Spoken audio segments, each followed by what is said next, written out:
ये एक काल्पनिक कहानी है। आज की कहानी का नाम है घंटी मत बजाना, do not ring the bell.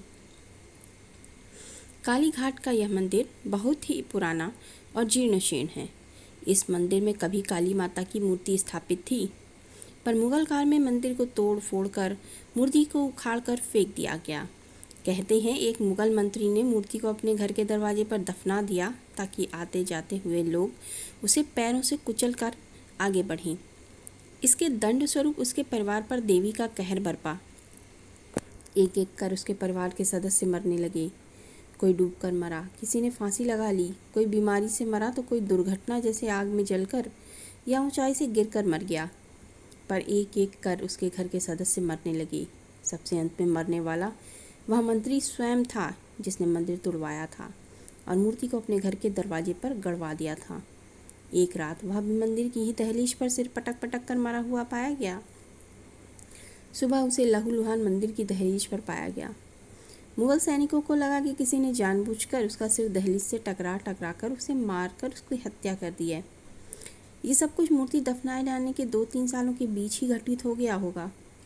इतिहास में इस तरह की घटनाओं का जिक्र नहीं मिलता क्योंकि मुगल हर हाल में हिंदू धर्म की आवाज़ को दबाना चाहते थे। वो कई चीज़ों को देखकर अनदेखा कर देते थे और ऐसी बातें ज़्यादा दूर तक न जाएं इसका ध्यान रखते थे। अब उस समय यूट्यूब और टिकटॉक वगैरह तो थे नहीं। उन्होंने सोचा होगा कि रोम, यूनान, मिस्र, अमेरिका में मायन सभ्यता आदि से जिस प्रकार अब्राहमिक रिलीजन वालों ने प्राचीन देवी देवताओं को एकदम साफ कर दिया, वैसे ही वो भारत से भी साफ कर देंगे। खैर, इस घटना के बाद कुछ लोगों ने मंत्री के घर के सामने उस स्थान की खुदाई करी और एक वह श्रापित मूर्ति निकालनी चाहिए, पर वो मूर्ति वहाँ थी ही नहीं। हिंदुओं को यकीन था कि देवी माता धरती के गर्भ में विश्राम करने गई हैं और बाद वापस जरूर आएंगी। इसीलिए उस मंदिर में देवी की स्तुति चलती रही। पर मुगलों को हिंदुओं का अपनी देवी के प्रति यह प्रेम भी नहीं भाया, तो वो लोग फिर से मंदिर पर अपनी खिसियाहट निकालने पहुंच गए ताकि अफवाहों को विराम मिले। वहाँ एक मुगल ने मंदिर की घंटी को उखाड़ना चाहा, लेकिन वह उसे पकड़ पाता उससे पहले ही घंटी जोर जोर से खुद ही बजने लगी और अचानक ही बाकी सिपाहियों ने देखा कि वह सिपाही उस घंटी से अपने सिर पर प्रहार करके लहूलुहान हुआ जा रहा है और दोहरा रहा है, देवी मुझे माफ़ कर। सिपाहियों ने उसे रोकना चाहा पर वो तो पागल हो चुका था। वो मंदिर की दीवारों और फर्श पर भी सिर मारने लगा। अनुमान लगाया गया कि जो मंत्री पिछली बार यहाँ मरा हुआ पाया गया था, शायद वह भी मंदिर को नष्ट करने और उसकी घंटी उखाड़ने आया था। इसीलिए उसके साथ भी ऐसा ही हुआ होगा। उस दिन के बाद सभी गांव वालों ने उस मंदिर की घंटी को बांध दिया ताकि कोई भी देवी को नींद से परेशान ना करे। देवी धरती के गर्भ में आराम कर रही हैं, उन्हें आराम करने दो। आज सैकड़ों साल बाद भी वह घंटी उस बिना छत की दहलीज पर वैसे ही टंगी हुई है और रस्सियों से जकड़ी हुई है। आज भी स्थानीय लोग मानते हैं कि घंटी बजाने से देवी क्रोधित होकर घंटी बजाने वाले की ही जान ले लेगी। देवी के विश्राम में कोई खलल ना पड़े। देवी का विश्राम जब पूरा होगा, वो स्वयं भूमि से बाहर आकर गांव वालों को दर्शन देंगी। इस मंदिर के आसपास अब कई मकान बन गए हैं और यहाँ की आबादी भी बढ़ गई है। श्रेष्ठ अपने माता पिता के साथ यहीं रहने आया है।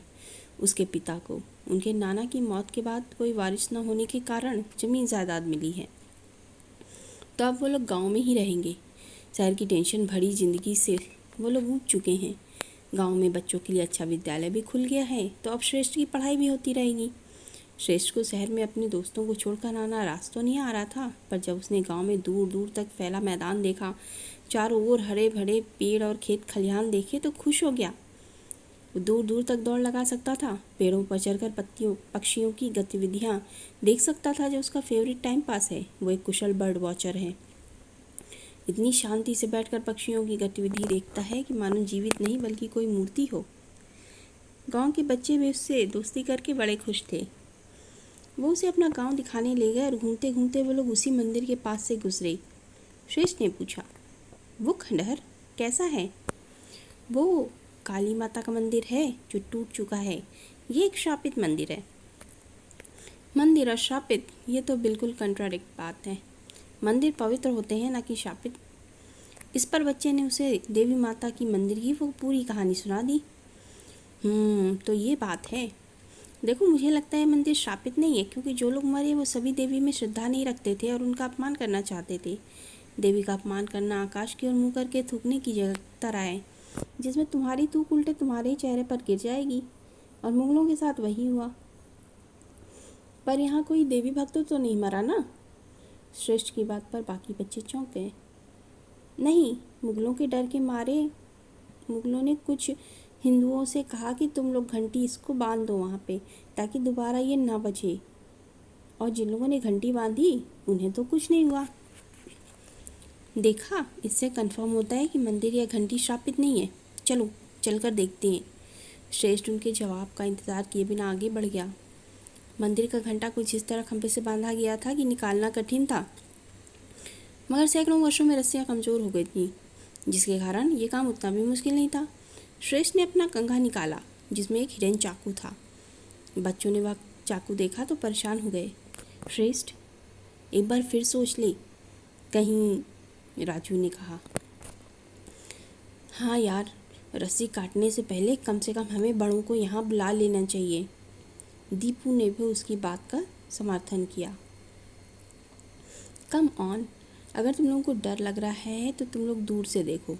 मुझे देवी माता के मंदिर का घंटा बजाने से कोई नहीं रोक सकता, चाहे मैं मर ही क्यों ना जाऊँ। बाकी बच्चों ने दूर से देखना ही ठीक समझा। थोड़ी मेहनत के बाद वो मुख्य रस्सी कट गई, जिसके कारण घंटा खंबे से बंधा हुआ था। अब दहलीज पर वह सीधा झूल रहा था। श्रेष्ठ ने जोर से घंटे को हिलाया तो वो टन टन करके बजने लगा। बाकी लड़के कुछ देर तक देखते रहे, फिर वो भी हिम्मत करके आगे बढ़े और बारी बारी घंटा बजाने लगे। सब ने हाथ जोड़े, पर अचानक वो सभी चक्कर खा खा कर गिरने लगे। जब श्रेष्ठ को होश आया तो आकाश में चांद चमक रहा था। उसके कुछ ही दूरी पर दीपू, गोलू, राजू और प्रवेश बेहोश पड़े हुए थे। उसने उन्हें उठाया। सब ने इधर उधर देखा तो पाया कि वो मंदिर में ही थे, और अब वह मंदिर पूरी तरह से ठीक था। उसकी छत भी सही सलामत थी। हालांकि मंदिर का हाल बता रहा था कि इसे तोड़ने का प्रयास किया गया था। उसी समय एक आदमी उन्हें अपनी ओर आता दिखाई दिया। वह अपने हाथ में एक मूर्ति पकड़े था। चुड़ैल, तूने मेरे पूरे परिवार को खा लिया। ले, अब यहीं दफन रहे और मेरा पीछा छोड़। उसने जैसे उन बच्चों को देखा ही ना हो, वो वहीं मंदिर के भीतर ज़मीन खोदने लगा जहाँ कभी वह मूर्ति स्थापित रही होगी। फिर वहीं पर वह मूर्ति दबाकर वापस लौटने लगा। अब ये कभी मुझे परेशान नहीं करेगी। वह व्यक्ति झूमता हुआ मदहोश से आगे बढ़ा और दहलीज के बीच में झूलते हुए घंटे से टकराया। वो फिर वापस लौटा और वापस घंटे पर सिर टकराया, और वो ऐसा तब तक करता रहा जब तक कि थककर गिर नहीं पड़ा। फिर उसने मंदिर की दहलीज पर सिर पटकना और माफ़ी मांगना शुरू कर दिया। इसके बाद वो सभी बच्चे मानो अचानक नींद से जाग गए। अब वो जानते थे कि वो गायब मूर्ति कहाँ थी। सूरज फिर आकाश में चमक रहा था। उन्होंने ज़मीन खोदकर मूर्ति निकाली और उसे वापस मंदिर में स्थापित किया। गांव के लोगों ने चंदा करके मंदिर का जीर्णोद्धार कराया। देवी वाकई नींद से जाग चुकी थीं और अपने भक्तों के पास वापस आ चुकी थी। कथा समाप्त।